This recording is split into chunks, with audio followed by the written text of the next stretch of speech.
for people who don't know, you are the chief technical officer for Prasad's group. Yes. Right?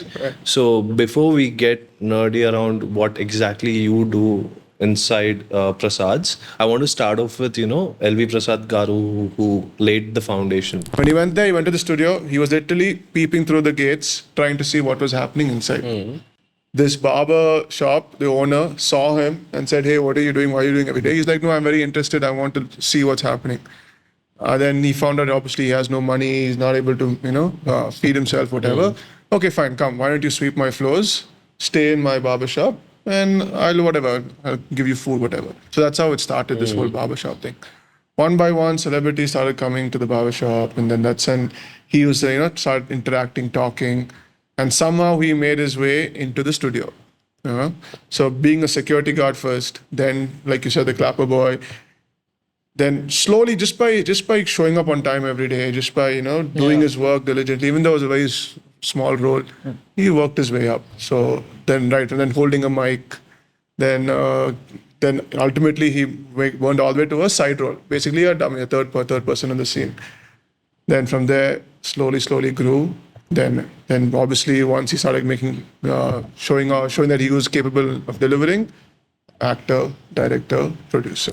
So after LV Prasad Garu, last time we met, you were talking about how your grandfather started taking up a new set of responsibilities. Right. Then your father jumped in and you told me about how back in the day, 80s and 90s, I'm somewhere there, but ISD phones, he used to book calls and, connect with people. Okay, yeah. You were telling me. So, yeah. If you... Sure. So as great-grandfather Ali Prasad was going on sets, doing his creative work. So he was the only creative person in our family, just putting it out there. But the others are all pseudo-creative, technical / more business-oriented. Even today, I'm here with you talking. He's at work right now, sitting. So that generation is very different. Anyways, that's what I'm saying. Big shoes to fill. So yeah, he was there in the US. I think it was the Smithsonian Museum, one of these museums in DC, where he went and experienced the IMAX experience. And then he said, I need to now bring IMAX to India. And that became his mission from 2000 onwards. And it was not easy.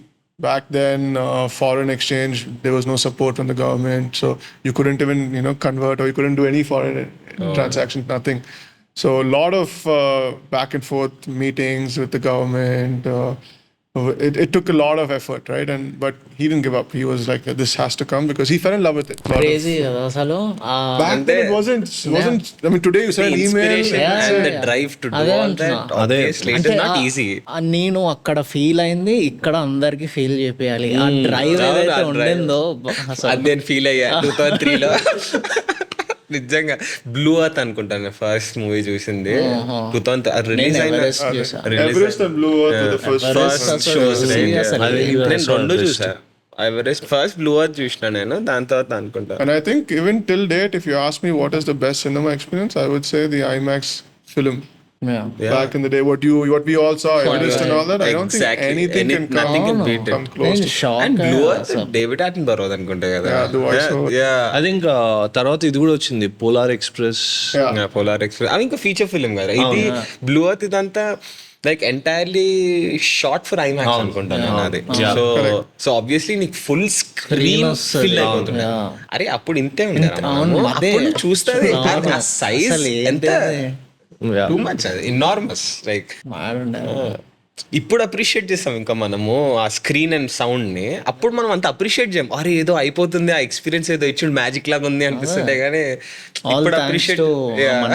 Flights వేసుకుని కెనడాకి నువ్వు Hyderabad. Prasad as a brand, with my father, we've always tried to be first movers. So any new technology, any new thing that comes to the industry, we try and launch it in India for the first. So when it came to Atmos, we opened the first Atmos recording mixing studio in the Banjara Hills office in Hyderabad. We were the first Dolby screen 4. But to come back to your question, why multiplex is, even I personally feel that way, is only because screen size. So exactly. Yeah. Screen size and the layout, the design of the theaters Theater. Yeah. are unique in the sense today nobody's going to build in those dimensions because it just does not make It is not financial feasible. crampy like other. It is. They don't Yeah. have a lot of leg room in And, different theaters. The Ante, other theaters. There's a Prasad's- science behind all of this, right? The Prasad's whole- theaters would have usually all five. I mean, not the fifth one, but at least the four and the sixth Yeah. one. They're wide. it's Where multiplexes they're long. They're not wide, but they're Exactly. long. Yeah. there's a science behind all that. There's all to do with the viewing angles and what is the right. So there are standards that Yes. that are set out. Yes. So yeah, Better can for you us. like talk about the transition process, like from IMAX to Okay, that's a interesting long story, but I guess we can touch about that. Now, when it came for us to upgrade to PCX, we were looking in the market. What is the best out there? What is what will give our viewers the best experience? And that's when we came across these Barco's 4K 60L projectors, which is roughly around 55,000 lumens on each projector. So there's a lot of light hitting the screen. And these are true RGB 6P lasers. So we took this call also because of 3D. Now, the traditional 3D experience that you have are using polarizers. right. So you lose half the light. The experience is really bad. It's viewing angles matter. You sit in the front row, you're going to see a different experience. Sit in the back, you'll see a different experience. So whereas with these 6P projectors, the 3D technology is no more polarizers. It's all based on laser wavelength. So the glasses have filters which allow different wavelengths of light to come in. So that gives you a whole different experience. So that is why we said let's go with this laser 3D as well. So the package that we went with was top of the line. Those projectors are the best RGB lasers. The 3D is the best in our opinion because we validated all these different polarizers and stuff, but the light loss is the least, and the 3D experience from any angle is And I think this was for Avatar, right? for Avatar. It was the best 3D experience Avatar I 2. ever. Oh, there. the Way of latest water. one. The latest one, yeah. How I became CTO was I've always been a technology nerd or geek, whatever you want to call it. Even growing up, I used to always just break things and try and build it up again. So I did my engineering. After engineering, I got a very engineering robotics job, just to in my main forte, whatever. And then once I finished my experience abroad, I came here to join the family business. And the first few projects were very technology driven in the sense we had to set up a digitization for tapes. So that was, understanding the technology, putting the entire workflows together was quite exciting for me. Then we had to upgrade our entire infrastructure, bring in new storages, bring in new machines, servers. So that sort of, again, is my main interest. So I sort of grew into it, the CTO, but ultimately it's a family-run business. So my roles and responsibilities don't end at CTO. They'll ultimately have to also, grow the business, run the business, and all that stuff. What is your home theater like? Do you have one at? No. No?